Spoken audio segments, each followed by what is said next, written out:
What is your name? Maurice Jack Mayesh. Some people call me Papa. What do other people call you? Oh, they call me Jack. I have a nickname, Moley.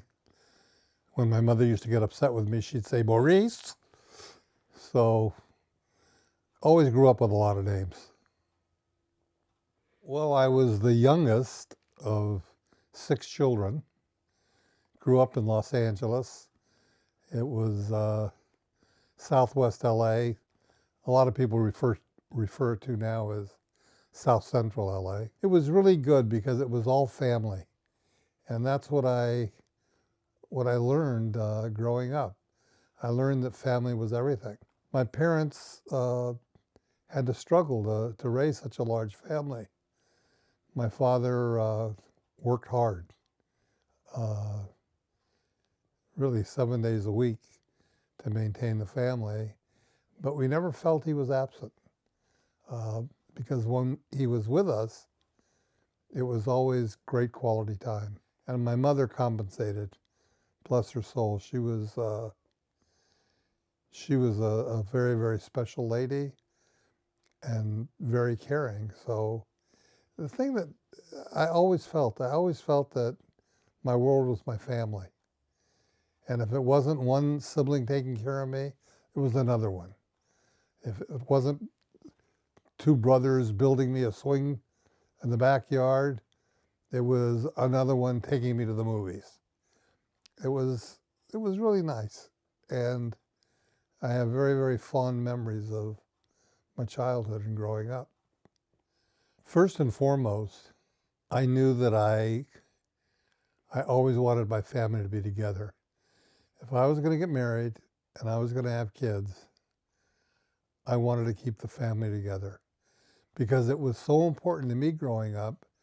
I couldn't have imagined creating that kind of chaos for my own children, like breaking up my marriage or separating. And I remember how much I respected my parents for staying together and always being solid and really providing us with a united front. So that had a huge impact on my life. I had such respect for it. And I remember every time there was a birthday or an anniversary, it just meant more and more. And you have to understand, my parents were immigrants. They came to this country as very young people. My mother, a teenager, and my dad just past his teens. And they came with literally nothing. They didn't know the language. They didn't have a job. And they had to figure out how to make it work. And they did. They came with a European background of speaking multi-languages. And being a Sephardic Jew descendant from Spain, they spoke Spanish. And that didn't hurt them in Los Angeles. My dad spoke 7 languages fluently. My mother, probably 3 or 4. My dad spoke impeccable Greek. He was educated in Greek schools, which were the finest schools where he grew up. He spoke Turkish. He spoke Spanish or Ladino. He spoke beautiful French. He spoke Italian. My mother spoke Italian. And of course, my dad had a sense of Hebrew because of all of the prayers. He was a Hazan, I guess you'd say in English, a cantor. And that is a profession, but he had a beautiful voice and he had a great love of Torah, and that also had a big influence on our life. My dad was a songwriter. He wrote Ladino romanzas. He recorded them. There was a period in our life growing up where those recordings supported us. And One of the treasures that I have to this day are my father's recordings. I was able to remaster them. I was able to create a libretto of them and the words. And it's something that I'm very proud of. It's given me a lot of joy in my life. And there have been people that have contacted me who had known my father, who had heard of him. And it's just a treasure for me to have. My mom was very special too. My mom, she was very loving, but she had to hold the bottom line. You can imagine with 4 boys and 2 girls, if she wasn't strong and tough, we would have run rampage over her. But you didn't mess with my mother. You really didn't. And she made sure you were on the straight and you were on the arrow. I remember coming home one day, and I had been in a grocery store, and when the clerks weren't looking, I took a penny piece of candy. And I came home, and my mom said, "What are you eating?" I said, "Oh, a piece of candy." She looked at me and said, "Where did you get the candy?" I said, "I don't know, my friend gave it to me." What friend? I mean, she interrogated me, like, what's going on? Well, the bottom line is, she figured out that I had taken it. And what did she do? She took me by the hand and marched me back to the store. And she had me go up to the clerk and tell him what I had done and pay him. I really think it was only a penny or 2 in those days. It was a little like a Abba Zaba or something. And talk about being humiliated as a kid. But I'll tell you what, I never did that again. I never did it again. There was something about her that she was just straight. My mom was really, really straight. And that had an influence on all of our lives. Gosh, I remember my dad being in business, and during the summers I would go work in the business, and my brothers and sisters would too. He was so honest and so straight with customers. I mean, and he taught us that when we dealt with customers. We had to be upfront and straight, and you didn't try to put the wool over anybody's eyes. And I've later learned in my life that those were deep Jewish values that I didn't learn them in a yeshiva. I learned them at home. Just the kind of life that they lived. My dad also inculcated us in the whole sense of work and the work ethic. That you worked hard, you got paid for a good day's work. We used to have Easter lilies shipped to us from Northern California. And I mean, my dad would have 1,000, 2,000 pots of Easter lilies. Well, they'd come down in a semi-truck, in a big 18-wheeler truck, and we'd have to unload them. And we'd have places to put them. But because I was the youngest kid and I was small, they used to have triple-decker trucks, and they would let me go up on the top, and I would pull the plants down and hand them to people. I remember one time I was pulling the plants down as fast as I could, and the hired worker that got them from me, I could see him perspiring. It was, sweat was dripping down his face, and he said, "Hold it, hold it." I said, "What's the matter?" And he said, "Don't go so fast. You're making us look bad." And I said, "What do you mean?" I didn't know what he was talking about, but he wanted me to slow down so that they wouldn't look bad at not being able to keep up with me. And I had found that to be very strange because what I was taught was you work and you get it done, and you don't do it slowly because time is money.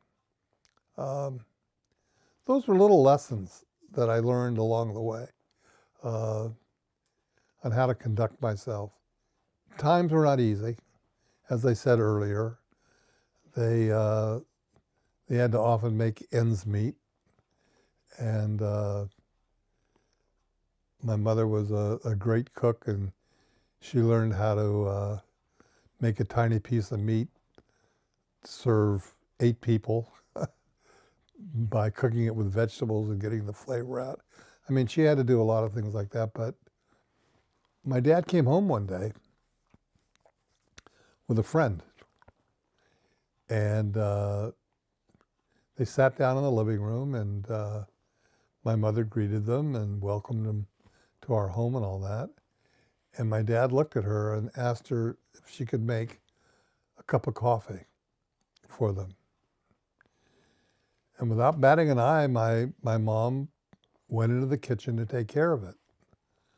What my dad didn't know was that my mom didn't have a stove that worked because we hadn't been able to pay the gas bill. She went into the backyard and she collected a bunch of twigs, and she brought them into the house, and she created a little fire on the stove where the burners were, and she heated the coffee or the water to make the coffee with those twigs. That's the kind of woman she was. It was just amazing for me to hear those kinds of stories. First day of school, all the other kids went out and bought new clothes, and they had their notebooks and everything. That was a big deal, going to school. I never felt that I didn't have. My mom used to be up nights sewing. She'd take a shirt that my brother had, she'd reconfigure it and create a new shirt for one of the other siblings. She'd do it with dresses. She'd do it with blouses. It was just amazing. I remember her on the sewing machine in the wee hours of the night when I should have been asleep, and her just sitting there sewing and making do so that her kids would have and not feel without. I think the first TV we had, I was 8 or 9 years old, and but before that it was the radio, and it was self-entertaining. My dad had a special recorder where he used to record a lot of the songs that he wrote, but we took advantage of that. We had disc recordings of all of us. I still have recordings of my brothers and sisters of when we were growing up, singing and talking, and I have one of a message that I sent to my brother when he was fighting overseas in World War II. I just started singing to him. I just made up the words. His name was Joe, and I started singing, "Joe will come home, Joe will come home, Joe will come home, Joe will come home." And I remember my mother used to have hanging in the window, families that had kids in the war, in the service, would hang these flags in their window to show that they were, they had children in the armed services. And I grew up with that, and I missed my big brother because I'd heard all the stories about him, and, my mother praying for him to come home safe. And so I guess when I decided to sing to him, that was the big thing, that he would come home. I knew it was important to my parents that I married a Jewish girl and carried on our traditions. I don't know how that happened. That's what I ended up doing, but I dated non-Jewish girls most of my young life. I felt that my parents' bond to each other was unshakable. And because it was unshakable and because it was so strong, it gave me such a sense of security growing up. I had a mom, I had a dad. I had brothers, I had sisters. I was secure. And I was hell-bent for when I got married, when I was making a decision that I was going to be with someone, that I was thinking that I'm going to be with that person for the rest of my life. And that was only reinforced when I had children, because I knew how important it was that my children have a sense of security. How did I meet my wife? It's actually an interesting story. I had gotten very involved in politics in my college days. There was a Federation of Young Democrats that was an organization in California that had a lot of local branches in different cities. Some of my closest friends for the rest of my life I met there, but there was one friend in particular. We both were pretty successful with girls. A friend associate of ours named Howard Berman, someone who later became an assemblyman, a majority leader, and then went off to Congress. But while he was in college, decided he wanted to run for the presidency of the whole federation. There was one club in particular. It was a massive organization. It was the Beverly Hills Young Democrats. They were unlike any other club. They had very cool people.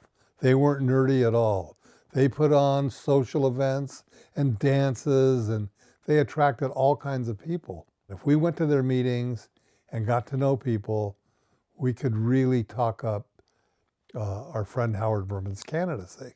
There were a lot of girls there, and it was a very social environment. And so I met this one girl, and he met a girl that later became my wife. At the end of the meeting, left together and went out to coffee. I was with this girl I met, and he was with Sultana. I said to him, if you're not that interested in Suzanne, do you mind if I ask her out? So I called her and I asked her out, and that was the beginning. I sent her a rose in a tube for Valentine's Day. It was in February. And it was an idea that I later developed, but it didn't work out. But I just remember that, and she was very impressed. I used to take her out in a floral delivery truck because that's what I drove. She then started to get serious and wanted to talk about taking it to the next level. And I was a young guy. I was 24, 25 years old. I didn't want to get married yet. I still had a whole lot to do in my life before I was going to get myself tied down. She had moved out here from New York and was living in the paint room of a nursery school that she worked for. She lost her mother when she was 8 years old, and there was a huge void in her life. But she had a brother and her dad, but she had moved out here to kind of jumpstart her life. I finally didn't want to lose her. So I told her, I said, okay, we can get engaged, but I don't want to get married for a year at least. I want to wait a long time. I have things to do. I had told my mom about her and my dad, and they were all happy. She was a nice Jewish girl, so they were thrilled at that. I wanted to go to New York to meet her dad and to ask for her hand in marriage. Now, this is a story that I tell a little differently than your mom, than your grandmother, but for what it's worth, I think I said it right. Obviously, all the way to New York on the airplane, she was, well, when are you going to tell my dad? How are you going to do it? What are you going to? And I said, I don't know. I mean, I'll figure it out. Well, we were driving on the Belt Parkway, I think it was, and it was dark and late at night, and it might have even been raining, I'm not sure. And he was a dentist, and so I called him Dr. Bloodstein. I said, you know, I really wanted to speak to you about something. And he was like, oh, okay, what's up? So I told him that I really cared for his daughter, and we wanted his blessing um, to get married. And all I remember is he said, what? And the car veered all the way across the highway. And I said, oh my gosh. And then he got a hold of it and got back. He was like shocked. But he was happy. Her father had come to visit. And it turns out that he had a heart attack while he was out here, a very severe one. And we rushed him to the hospital. And obviously, she was very shook up. It's her daddy. And he passed away. And I'll never forget, I was sitting in her brother's house. It was during Shiva. One of her uncles came up to me and said, well, you know, you got to get married now. She's an orphan. I was telling my mother what this uncle had said. And I said something like, can you believe that? And she said, well, he's right. You should get married. And I said, are you kidding me? I thought you were on my side. She said, I am on your side, but you should get married. How can you say that? You know I wanted to wait and blah, blah, blah. She said, if you're going to be married to somebody for the rest of your life, what's the difference if you get married in 6 months or you get married now? We set a date for March 2nd. We had an intimate ceremony in my parents' home upstairs, and then we went out to dinner with lots of friends, kind of a reception. In that first year of marriage, let me tell you what happened. She lost her father. We got married a couple of months later.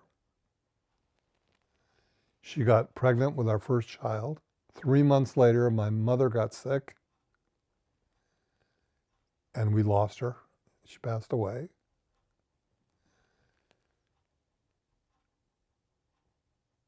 Nine months later, she gave birth to our first child. We had what's called a fadas, or a naming, and we named her after my mother. 2 months later, my dad passed away. People used to ask me, how did you guys stay together for so long? And I would say, look, if you could get through a first year like that, of all those things, we were destined to be together forever.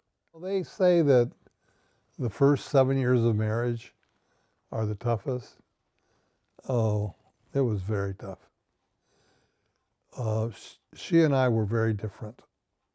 We had similar values, core values about family and tradition and all that, but we were very different. Her interests were different. She was a liberal New York bra-burning feminist who was also an artist. It was a struggle for Suzanne between her desire to have a career and to be very involved with her work and her desire to be a mother. I had the opportunity to run for political office. And that was going to put a huge burden on her. And here we already had a pretty stressed marriage. And I remember leaving my job, working 24/7 on the campaign. She made pottery and sold it and helped support us. The hope was I'd get elected to the assembly, but that didn't happen. I lost a very close race. I won the primary election and lost the general election by 350 votes or something. Howard Berman, He had been elected to the state assembly. He had become the majority leader. And he asked me if I would come to Sacramento to work with him. Well, this was a huge turn in my life. I mean, I was now going into a totally different profession, something that I loved doing. Jerry Brown became governor for the first time, and there was a lot of hope and excitement. It was after Watergate. There was political reform that was done, and we were the young bucks. I came home from work one day. I was tired, and I had to go to the bathroom. I went to the bathroom, and I noticed that the bathtub was full of water, and there was all this glassware in the bathtub. What the hell is that? As I came out and I said, "What's going on in the bathroom?" And she got this sheepish grin on her face, and she said, "Oh, I'm koshering all the glassware." I said, "You're what?" She said, "You know what?" She said, "I'm koshering the glassware. I think it would really be nice if we switched our household over to being kosher." I said, "You gotta be kidding me. We're not doing that. That's crazy. I can't go out and buy all these new dishes and everything." "Well, you know, it would really be nice and da da da da." But she got this notion in her head, and she kept studying it.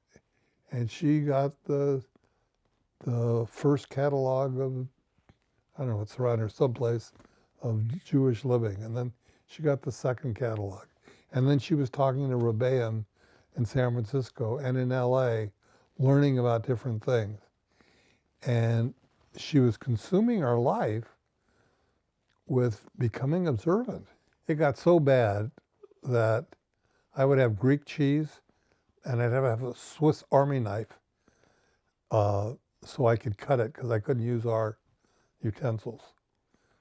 And it was really tough. It really was tough. On Saturday afternoons, I'd go to the hardware store with my daughter, and they'd be home keeping Shabbos. And it put a lot of stress on us. And the tension was growing and growing and growing. She took the two kids and she went to New York to visit my cousin Richie. And she literally stayed there for 2 or 3 months. My daughter cried all the way from Sacramento to a place called Truckee, the first couple of hours of the train trip. They came back after the summer so the kids could get back into school. And I'll never forget the hug that I got from them. It was the most incredible hug I've ever gotten, I think. I couldn't end my marriage, even though there were huge differences between us, because I couldn't let go of my family. It wasn't fair. Society has it that if a couple breaks up and they have a family, it's natural for the children to be with their mother. I couldn't fight that. But that's so unfair. Why don't I have the opportunity to have my children? But then I really turned it around and I said, why don't my children have the opportunity to have us both? And I saw that in my house. I saw that when I grew up. And that was so important to me. And guess what? This bra-burning, left-wing, feminist, secularist has the exact same values of family. And I was too naive growing up to realize that. We made a decision at one point, and we articulated it. We said that we can have lots of conflict, we can disagree about things, we can have arguments, but we don't ever need to threaten each other that the relationship's going to end. That's just not a possibility. The love changes. It can grow deeper. And my love has changed for her over the years. I have a deep admiration and respect for her. The things I used to fight about her becoming religious, I have a deep respect for it. The speakership was grueling. It was crazy. We didn't win the speakership, but we sure elected a lot of Democrats to office in doing so. But at the end of it all, the guy I supported for speaker came to LA to run for Congress, and I came to start a different life. I did commit to try and living a more Torah observant life. And, you know, doing the kind of work I did was tough. I mean, there was a lot of obligations on Saturdays that I had to give up. And I had learned that from my dad. My dad was forced to work on Saturdays. He didn't have a choice because he couldn't have supported the family if he didn't. And those were big days in the flower business. But I always remember, I mean, I'd get up in the morning with him early on a Saturday, and he'd come up to pick me up at the front of the house. I'd get in the car, and he'd take out these peppermint lodges, and he said, "¿Quieres un chiquirico? Do you want this little piece of candy?" And while I was sucking on that piece of candy, my dad would begin chakras. And by the time we got to downtown, he finished chakras. Every Friday night, it was a no-no not to be home. That's when all of us had to be home. All my brothers, all my sisters, 8 of us at the table. Oftentimes my folks would have a guest. But we would have Shalom Aleichem, we would have Kiddush, we'd sing Yigdal. That's where I learned all that stuff. That's where I learned how to say Kiddush. That's where I learned the tunes, was being at home. So now my career was changing. I had gone from being in the flower business to being a political consultant, going to the Democratic National Convention and being head of the delegation for California, to being the liaison to the governor's office and the state legislature, to developing a very close relationship to the governor, and then coming to LA, as I said, to do lobbying in the off-election years and to do campaigns. One aspect of my career that I did discuss was the business career that came after the political one, where I went into banking. And in the words of my dear friend Carl D'Agostino, he said, "Me going into banking was like the character Eddie Murphy played in the movie Trading Places." While I was successful in my other careers, financially, that was the biggest success I had. I was able to get very involved in an industry that's not really that complicated, although I was intimidated by it. I was able to do well, able to use my political skills by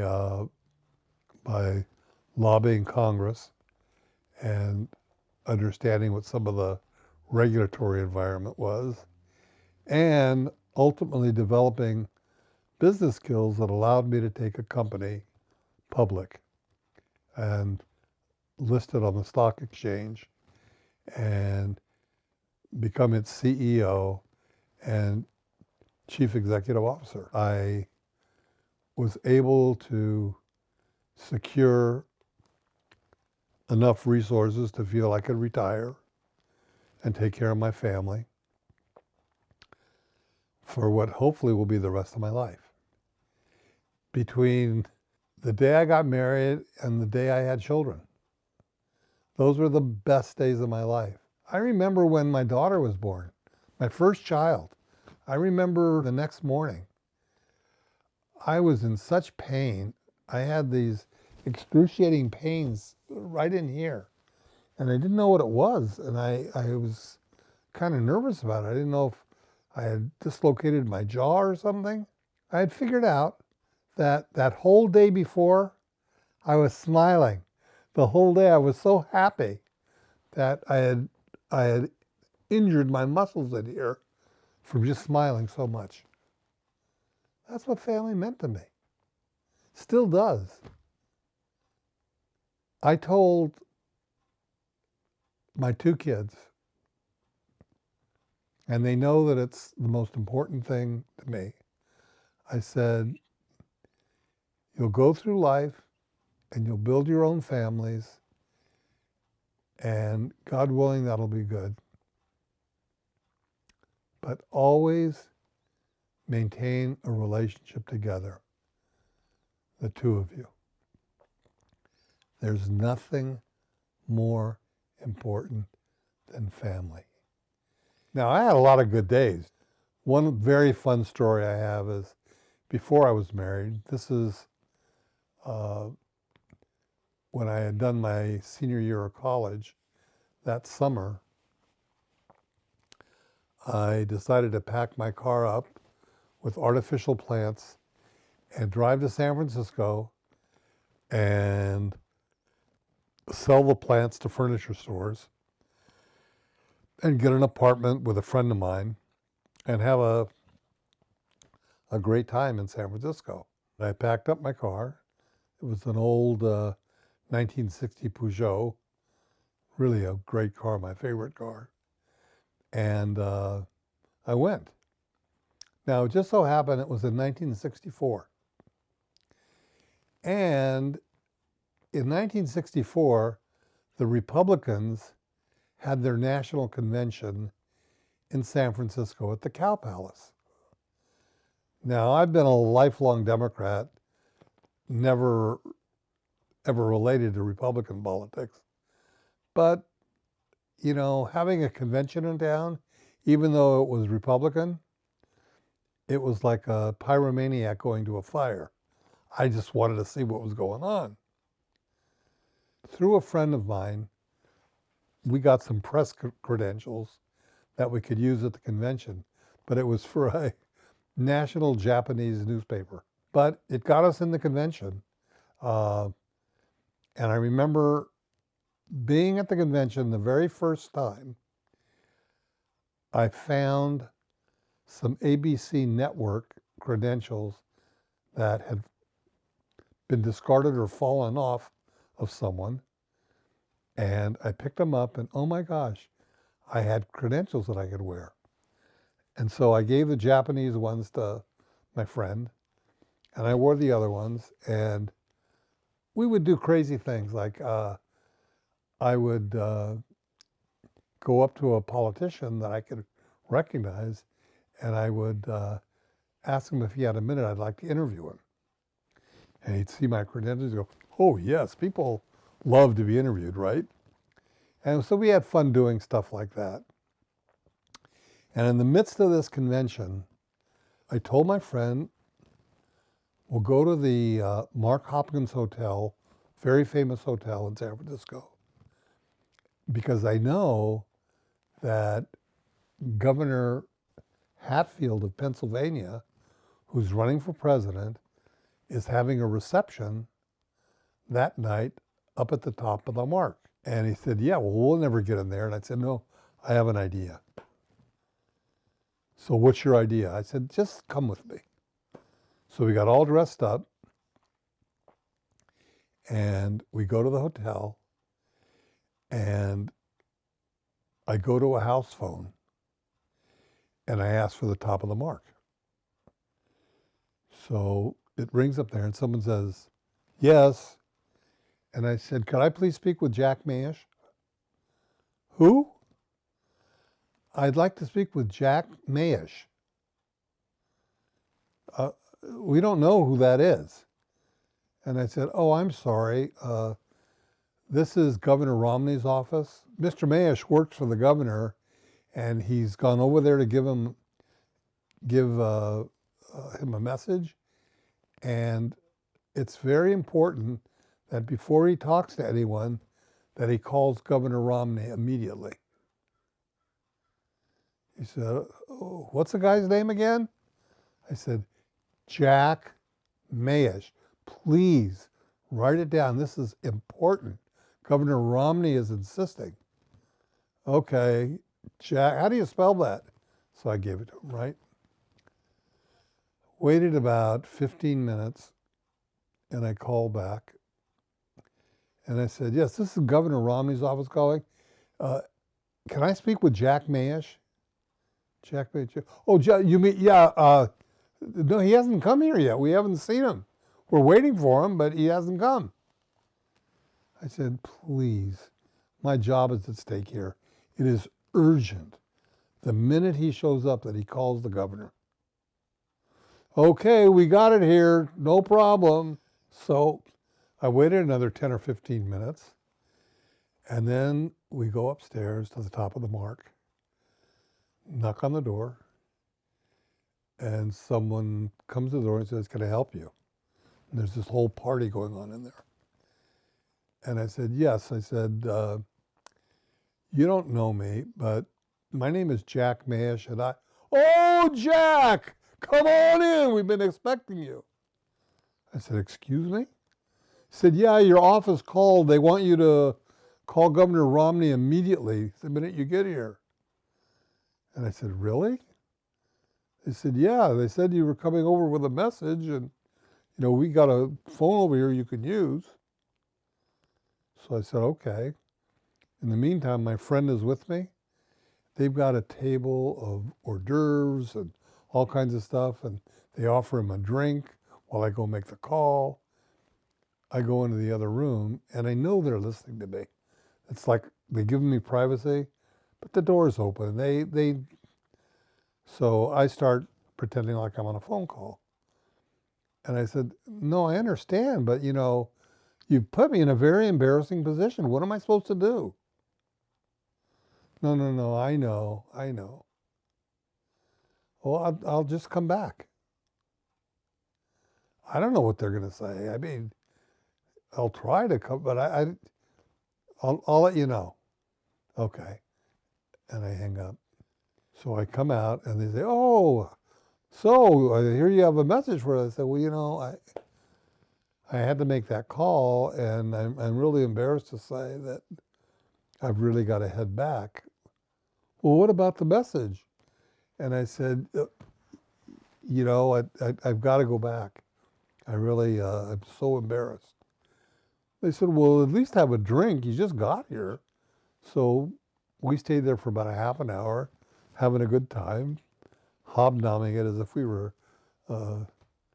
part of the whole big campaign. And my friend was very impressed. Retirement has been a bigger adjustment for me than the new professions that I got into. What does a person who is active 24/7 do every day when they're retired? Well, at some point, it's not real challenging to take out the trash. I had an old friend who, after retiring, went back into business. I ran into him in a restaurant, and I went up to him and I said, Dennis, what are you doing here? I thought you retired. He said, well, I started a new company. I said, are you out of your mind?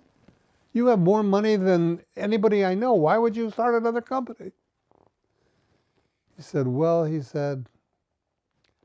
I just got tired of not feeling relevant.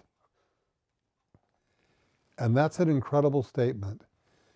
You have to, in your retirement years, do things that make you feel relevant, especially if you've been an active person your whole life.